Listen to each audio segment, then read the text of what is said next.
총리 후보자의 국회 인준이 늦어지고 정치화되면서 한시라도 빨리 총리 후보자를 지명하고자 했던 저의 노력이 허탈한 일이 되어버렸습니다. 저는 이 5대 비리를 비롯한 중대 비리자들의 공정하고 정의로운 사회와 깨끗한 공직 문화를 위해서 대단히 중요하다고 생각합니다. 사안마다 발생 시기와 의도, 또 구체적인 사정, 비난 가능성이 다 다른데 국정기획자문위와 인사수석실, 민정수석실의 협의를 통해서 현실성 있게 구체적인 인사 기준을 빠른 시일 내에 마련해 주시기를 바랍니다. 자, 지난 25일 임종석 비서실장이 직접 인사에 대해서 유감을 표명을 했습니다. 근데 그 이후에 야당이 대통령의 직접 입장을 듣고 싶다, 밝혀야 한다라고 주장을 해왔는데 결국 대통령이 직접 나섰습니다. 그렇죠? 네, 오늘 수석 보좌관 회의에서 그 유감 표명을 사실상 한 셈인데요. 네. 그러니까 오늘부터 지금 6월 이 국회가 임시국회가 좀 열렸습니다. 그러니까 원래 예정대로 하자면 오늘부터 인준안이 통과가 될 수가 있었거든요. 그렇죠. 그런데 지금까지 그 위장 전입 문제 때문에 이 논란이 커지면서 오늘 이낙연 총리 후보자에 대한 그 인사청문안이 지금 채택도 안 됐거든요. 그러다 보니까 취임하자마자 바로 이 총리 후보자를 지명을 한 것은 빨리 내각을 안정시켜서 국정을 안정적으로 이끌겠다라는 대통령의 의지가 있었는데 이런 논란 때문에 국회에서 인준안이 통과가 지연이 되면 될수록 이 국정 안정이 어려워지니까 네. 대통령이 직접 무마에 나섰다 이렇게 볼 수 있을 것 같습니다. 네. 그리고 이 5대 중대 비리를 선정한 이유에 대해서도 대통령이 직접 명쾌하게 밝혔죠? 이유를? 네, 맞습니다. 오늘 그 대통령 주재한 수석 보좌관 회의에서 문재인 대통령이 직접 발언을 했습니다. 애초에는 담화문 형태가 되지 않겠느냐 이런 관측도 나왔지만 문재인 대통령은 오늘 대통령 수석 보좌관 회의에서 이렇게 5가지 병역 면탈, 부동산 투기, 위장 전입, 세금 탈루, 논문 표절 이 5가지 5대 원칙에 대해서는 이명박 박근혜 정부의 인사청문회에서 특히 많은 문제가 됐었던 사유이기 때문에 네. 이것도 실제로 꼭 이 원칙대로 지키겠다. 다만 인수위가 없었기 때문에 이런 절차적인 조금 문제가 있었다. 라면서 어떻게 보면은 유감 표명인 것 같기도 하면서 또 유감 표명이 아닌 것 같은. 네. 지금 잠시 저 화면을 보셔야 될 것 같습니다. 지금 방금 들어온 화면입니다. 지금 강경화 외교부 장관 후보자가 긴급 회견을 하는데 내용 들어보시죠. 제가 좀 밝혀드릴 부분이 있는 것 같아서 이렇게 말씀을 올리겠습니다. 배경은 1999년, 2000년 사이에 저희 남편이 학교에서 안식년을 얻어서 아이 셋을 다 데리고 미국에 갔습니다. 그래서 아이들이 미국에서 1년 교육을 받고 2000년에 다시 돌아왔을 때 제가 그 큰 딸아이가 미국에 있을 때 좀 적응하는 게 굉장히 어려운 모습을 제가 많이 봤고요. 그래서 돌아왔을 때 이제 엄마의 마음으로 아이가 다시 학국에 적응하는데 좀 더 편한 상황이 됐으면 좋겠다 하는 생각에 제가 다니던 이화여고에 꼭 묻고 싶은 마음이 생겼습니다. 그때 마침 아는 은사께서 그 주소지를 소개해 주셔서 그 주소지로 주민등록을 옮기게 되었고 그리고 아이가 이화여고를 다니게 됐습니다. 근데 그때의 그 주소지에 누가 사는지 소유주가 누군지에 대해서는 전혀 알지 못했습니다. 이 부분에 대해서 그 집이 저희 친척 집이었다는 보도가 나오고 있는데요. 이거는 아마 그 청와대 검증 과정에서 제가 당시 제네바 출장 중이었습니다. 그리고 출장 중 여러 회의도 하고 그 다음에 뉴욕에 돌아가야 되는 상황에서 청와대 측에서 저희 남편한테 연락을 한 모양이고요. 저희 남편은 그 전입 과정에서 아무런 그 역할이 없었고 제가 엄마가 단독으로 한 일이었는데 청와대 쪽에서 물어보니까 혹시 아마 그게 친척집이었지 않아? 이렇게 쉽게 대답을 한 모양인데 친척집은 전혀 아니었습니다. 그래서 그렇게 밝혀드리고요. 이게 2000년에 제가 딸아이의 안녕을 위해서 그러면 생각 없이 이렇게 행한 일이 이렇게 여러 무리를 잇게 돼서 대단히 죄송스럽게 생각합니다. 송구스럽습니다. 더 자세한 내용에 대해서는 제가 청문회에서 소상히 말씀드리겠습니다. 감사합니다. 이게 특혜라고 생각은 안 하세요? 감사합니다. 전 도장에 거칠 수 있는 특혜라고 생각 안 하셨나요?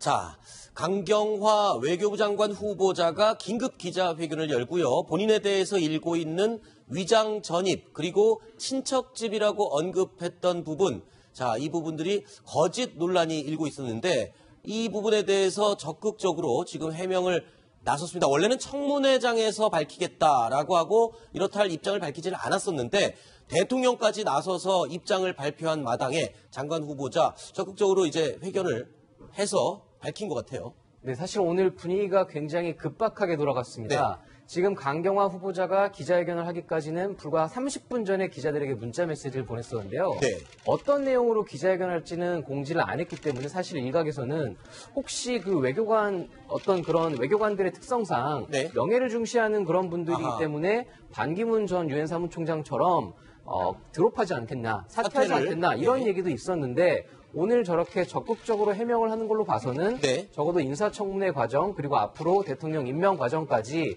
본인에게 제기된 의혹들은 소명할 건 소명하고 가겠다. 네. 어떻게 보면 이런 스탠스를 지금 취했다라고 보시면 될 것 같습니다. 네. 사실 이 위장 전입도 위장 전입이지만 이 거짓 논란이 더 논란의 중심에 있었습니다. 사실 친척집이라고 했던 부분 나중에 알고 보니까 이화여고 당시 교장 선생님 명의로 된 그 집이었고 그렇다 보면 당연히 친척집이란 말은 거짓이 되는 건데 그 부분에 대해서 아까 밝혔어요. 남편한테 청와대 측에서 확인을 하는 과정에서 그냥 너무 쉽게 편하게 그냥 아무렇지도 않게 얘기하는 과정에서 나온 것 같다. 네.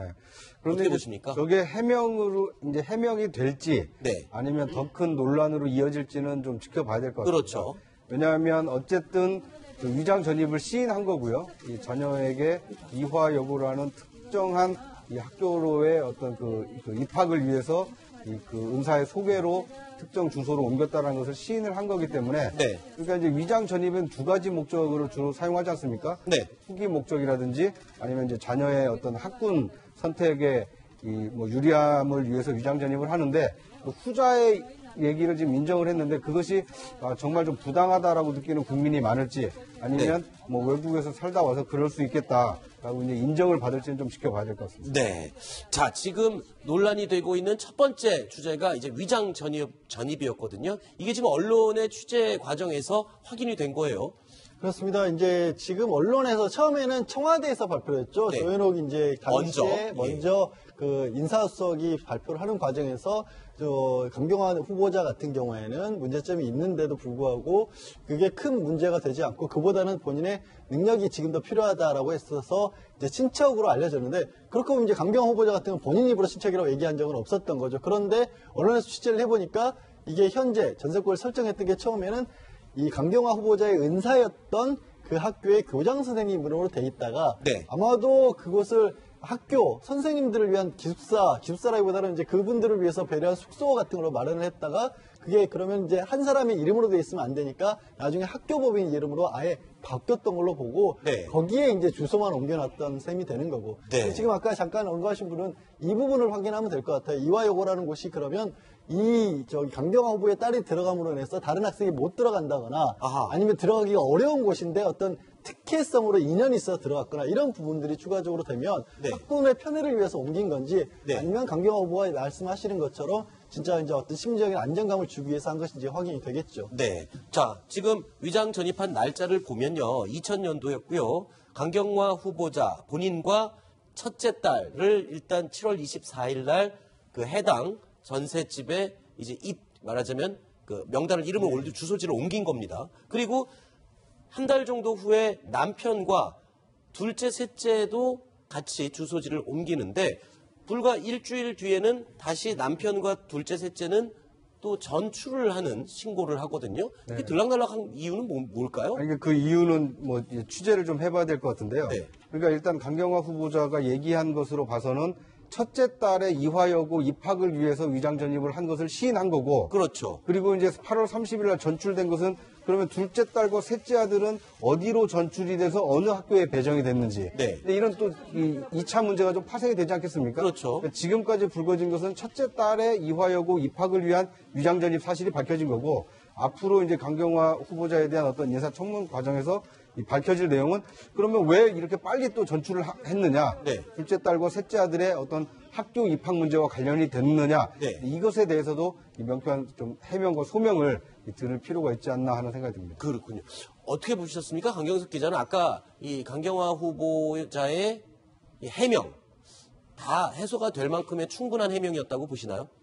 저도 사실 그 두 가지 측면에서 조금 의문이 가는 게 있었는데, 하나는 왜 하필 이화여고의 전 교장 선생님의 집에 전세를 살았냐였습니다. 네. 근데 이 부분은 저희가 조금 취재를 해본 결과, 네. 당시 이제 이름을 올리셨던 교장 선생님이 연세가 80대 후반이십니다. 네. 그러면서 본인이 사실 강경화 후보자와는 개인적인 인연은 없었다. 네. 이렇게 해명을 했는데, 그래서 그 부분이 조금 더 소명이 돼야 될 것 같고, 왜 네. 하필 그 집에 전세권을 설정을 해서 위장적인 논란을 불러일으켰는지 네. 그 점을 한번 조금 짚어 넘어가야 될 것 같고, 네. 그리고 방금 아까 얘기한 자기 딸의 문제 때문에 위장전입을 했다, 이건 시인을 했기 때문에 네. 어떻게 보면은 위장전입의 목적이 두 가지 아니겠습니까? 부동산 투기나 강남 학군 내지는 소위 좋은 학교로 가기 위한 그렇죠. 발판, 이런 편법, 이거에 대한 또 비판 여론이 많기 때문에 아마 여론의 추이를 조금 지켜봐야 되지 않을까, 이런 생각이 좀 듭니다. 네. 오늘 급하게 저렇게 긴급 기자회견을 한 것은요, 교장 선생님 집이었다라는 보도가 나오다 보니까, 아니 그러면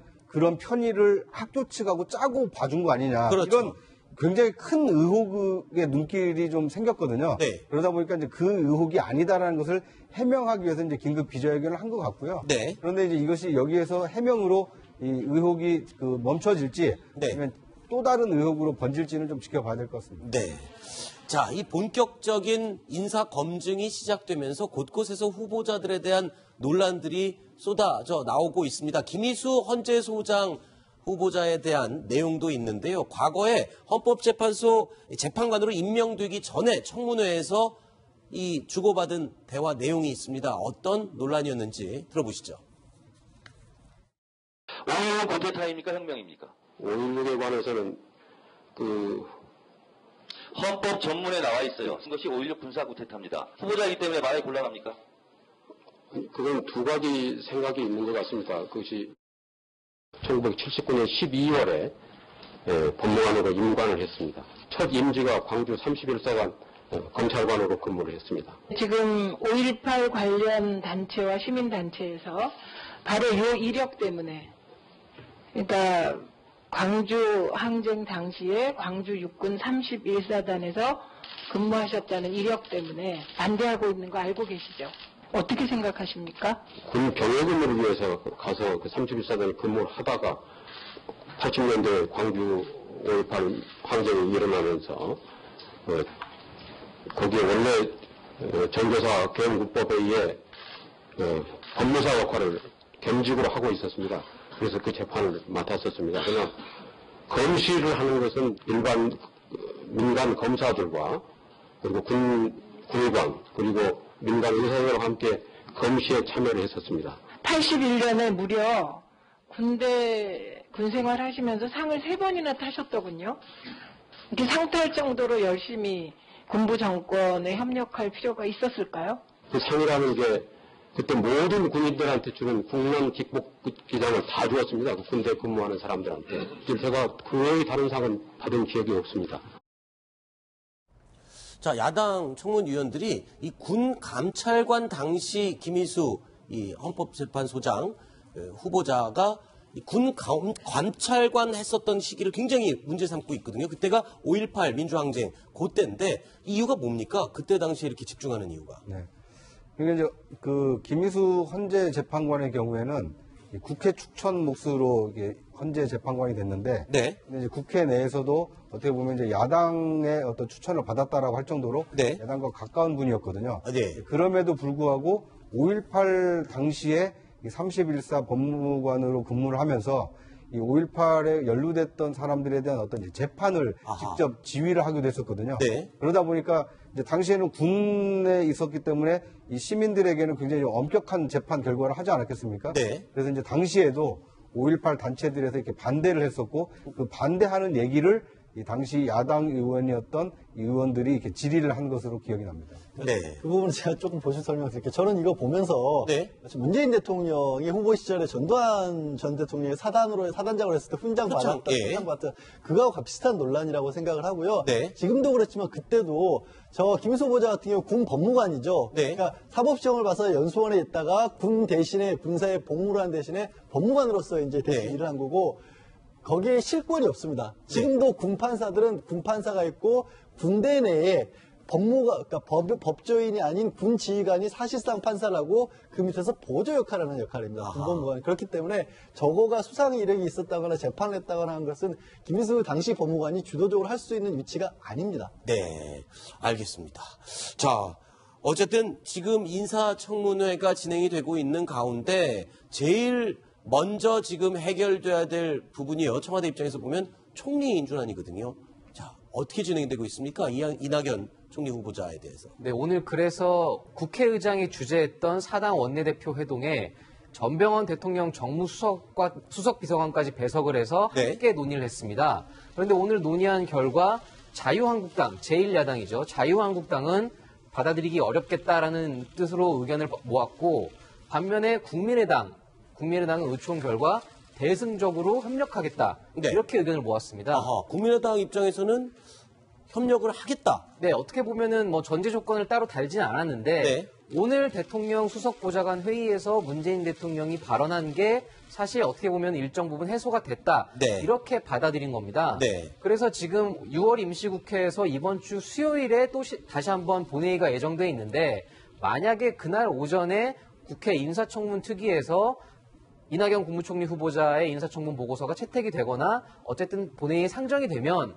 인준 표결 절차까지는 갈 수 있지 않을까 네. 이렇게 지금 예측들을 하고 있습니다. 네. 다만 변수가 지금 아까 보셨듯이 강경화 장관 후보자나 김상조 공정거래위원장 등 다른 어떤 국무위원들 내지는 내각 인사들에 대한 검증 보도가 쏟아지기 시작하면 여기서 조금 더 수습을 하기 힘든 상황이 될 수도 있습니다. 네. 그래서 오늘 내일 그리고 내일 모레까지 남은 3일 동안 과연 이 문재인 정부 1기 내각 인사들에 대한 인사검증이 어디까지 이뤄질 것인가. 네. 이걸 한번 지켜봐야지 이낙연 총리 후보자에 대한 인준 표결도 점쳐볼 수 있을 것 같습니다. 그렇군요. 자, 이런 가운데 또 한 명의 인사청문회 대상자가 있죠. 서훈 국정원장 후보자의 인사청문회가 있었습니다.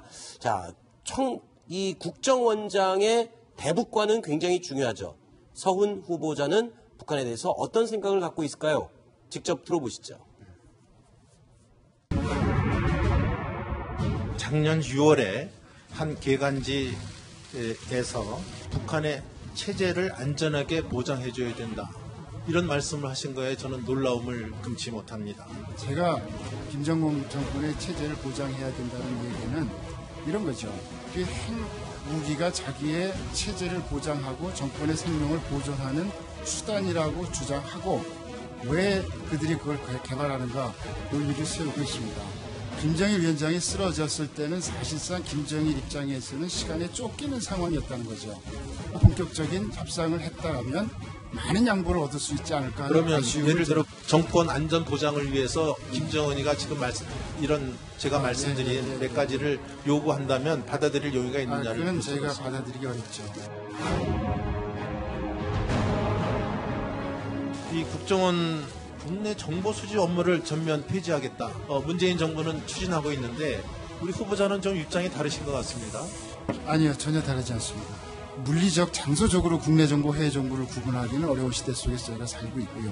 문재인 정부에서 반드시 없애야 되겠다는 것은 선거 개입 행위, 기관 사찰 이런 행위에 대해서는 반드시 근절을 하겠다는 그런 취지의 표현이 국내 정보를 폐지하겠다는 것으로 표현되고 있다고 저는 생각을 하고 있고요. 또 저의 소신은 이 정부 5년 안에 반드시 국정원은 정치로부터 완전한 단절을 이뤄내겠다. 남북 정상회담은 필요하다. 이런 상황 속에서 인도적인 측면에 대화하고 지원할 겁니까? 대화가 쉽게 될 거라고 기대하기는 좀 어려운 상황입니다. 태도 변화가 있고 진정으로 마주 앉아서 대화가 돼야 그것이 협상이 이루어질 수 있다고 생각을 합니다. 국가보안법 찬양고무죄를 폐지할 겁니까? 안 할 겁니까? 제가 찬양고무죄를 폐지한다 안 한다보다는 찬양보험부제가 남용됐고 이제는 거의 뭐 적용이 되고 있지 않죠. 자, 일단 국정원의 국내 정보 수집을 완전히 폐지하겠다는 약속, 이게 현실적으로 가능할까요? 어떻습니까? 그런데 이제 저건 뭐 의지의 문제긴 한데요. 네. 방금 이 서훈 국정원장 내정자가 이제 이렇게 얘기를 했지 않습니까? 이게 정치로부터 정치에 개입하는 것을 이제 끊겠다 이렇게 얘기를 했는데, 네. 저는 사실 국민이 바라는 이 국정원의 모습은 이 정치에 개입을 하거나 이 정치에 관여를 끊는 것 못지않게 정권의 국정원으로 기능하기보다는 대한민국의 국익을 위해서 일하는 이 국정원으로 거듭나는 것을 더 많은 국민들이 좀 바라고 있지 않을까 하는 생각이 듭니다. 네. 정권의 눈치를 보거나 대통령의 눈치를 보는 기관이 아니라 대한민국의 국익을 위해서 일하는 기관으로 좀 거듭나는 것이 진정으로 이 국정원이 거듭나는 것이 아닐까 하는 네. 생각입니다. 자, 그리고요, 청문위원으로 나선 김병기 의원은요, 이 서훈 후보자 본인보다 내가 더 서훈 후보자에 대해서 잘 알고 있다, 이렇게 얘기를 했습니다. 어떤 뜻의 이야기였는지 영상이 준비되어 있습니다. 보시죠. 공약하신 5대 비리가 무엇인지는 잘 아실 텐데 혹시 해당되는 사항이 있으십니까? 뭐 제 판단으로는 크게 저촉되는 사항은 없지 않나 생각하고 있습니다.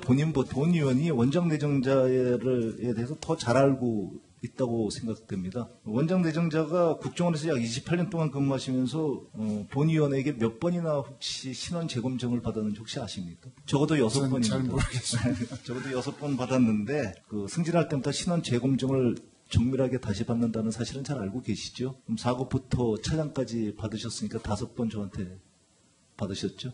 대한민국 국적을 가진 분으로는 최초로 북한의 경수로 사업을 공식 파견돼서 약 2년간 상주한 바 있으시죠? 굉장히 위중한 시기였기 때문에 가혹하리만치 엄격한 신원 재조사를 특히 사상 문제에 대해서 받으신 바 있죠? 제가 왜 지명됐는지 사실 모르고 있습니다. 그때 명령을 받고 갔습니다. 그때 유서 쓰시고 가셨잖아요. 뭐 그 당시는 뭐 남북 간에 굉장한 냉엄한 시대였기 때문에 신변의 위협을 느끼고 갔었죠. 그때 근데 신변의 위협이라고 그러시지만 담담하게 가시던 모습이 사실은 지금도 선합니다.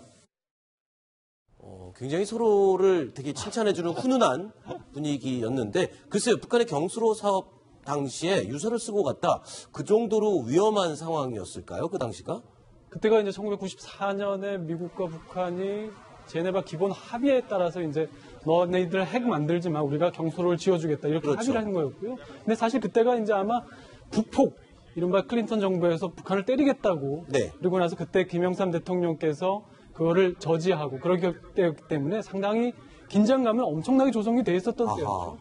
그렇기 때문에 충분히 유서를 쓰고 갔을 개연성이 너무나도 농후한 상황이었고요. 또 1972년도에 이제 당시에 박정희 대통령 시절에도 처음으로 이제 이우락 당시 중앙정보부장을 특사로 보낼 때도 중앙정보부장 이우락 씨가 유서를 쓰고 청산가리 캡슐을 지니고 갔다는, 이렇게 이제 박정희 대통령한테 보고하고 갔기 때문에 어떻게 보면 그 중앙정보부, 그 안기부, 그 다음에 이제 이 지금의 국정원으로 이어지는 그 어떤 정보 첩보 계열에서의 하나의 어떤 전통 같은 거라고 볼 수도 있지 않을까, 그렇게 생각합니다. 방금 이 김병기 의원의 그 인사청문 질의 내용을 보시고 왜 저런 질의를 했을까 좀 의문을 가지고 계신 분들이 그렇죠. 둘의 있을 관계가 텐데요. 어떤 관계길래? 그 김병기 의원은 이게 국정원 인사처장 출신입니다. 그러니까 이제 국정원 인사 담당자로서 오랫동안 근무를 했기 때문에 승진하는 사람들에 대한 어떤 신원 재검증을 매번 받도록 돼 있다고 합니다. 그러다 보니까 이 서훈 원장이 이제 계속 6번 가까이 승진하는 동안 인사처에 근무하면서 신원 재검증을 실무적으로 했기 때문에 김병기 그러니까 서훈 원장보다도 오히려 실무적으로 담당하면서 내가 그 서류를 받기 때문에 더 잘합니다. 이렇게 얘기한 것으로 이해를 하시면 좋을 것 같습니다. 그렇군요. 알겠습니다. 자, 뉴스탑10 5가지 소식 살펴봤는데요. 6위 소식은 어떤 내용이 준비되어 있는지 확인해 보시죠.